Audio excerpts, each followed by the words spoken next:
समाजवादी पक्षाचे कर्तृत्ववान माजी नगरसेवक अमीन पटेल यांच्यावर झालेल्या प्राणघातक भ्याड हल्ल्याचा समाजवादी पक्षाच्या शहरातील सर्व कार्यकर्त्यांच्या वतीने त्यांचा जाहीर निषेध करीत संबंधितांवर कठोर कारवाई करण्याची मागणी पक्षाच्या वतीने माननीय जिल्हाधिकारी साहेबांना एक निवेदन देऊन करण्यात आले।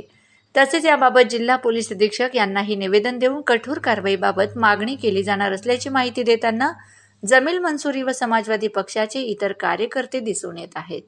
मी जमील मंसूरी, प्रमुख महासचिव समाजवादी पार्टी धुळे महानगर। आज शहरातील हाजीनगर भागात एका रस्त्याचे काम चालू असताना त्या ठिकाणी असलेल्या एका व्यक्तीने रस्त्याच्या कामात गोंधळ घालून समाजवादी पार्टीचे माजी नगरसेवक अमीन पटेल यांना अमानुषपणे मारहाण केली। त्या ठिकाणी गोंधळ घालून रस्त्याच्या कामात अडथळा करून आणि लोकांमध्ये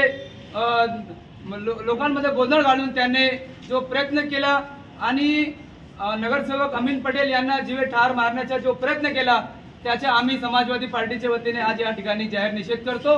आणि अशा व्यक्ती जे समाजात लोकप्रतिनिधींना सुद्धा मारहाण करायला घाबरत नाही, अशा व्यक्तींवर पोलिसांनी कठोरच्या कठोर कारवाई करावी। समाजवादी पार्टी या घटने संदर्भात माननीय पोलीस अधीक्षक यांना भेटून अशा प्रकार करणाऱ्यांना कठोर शासन व्हावे यासाठी निवेदन सुद्धा देणार आहेत। परंतु आमची मागणी आहे चाळीसगाव रोड पोलीस स्टेशनचे पोलीस अधिकारी यांना अशा प्रकारच्या जे कारवाई करतात, ज्या लोकप्रतिनिधी आणि समाजसेवा करणाऱ्यांना सुद्धा ते मारहाण करतात, अशा व्यक्तींना कठोर शासन व्हावे यासाठी त्यांनी तातडीने त्यांना अटक करून त्याच्यावर कठोर कारवाई करण्यासाठी त्यांना आपण प्रयत्न करावे। आणि असं झालं नाही तर समाजवादी पार्टीतर्फे येणाऱ्या काळात उग्र आंदोलन करण्यात येईल। माननीय पोलीस अधीक्षक कार्यालयात आम्ही अधीक्षकांना भेटून त्यांना घेराव करत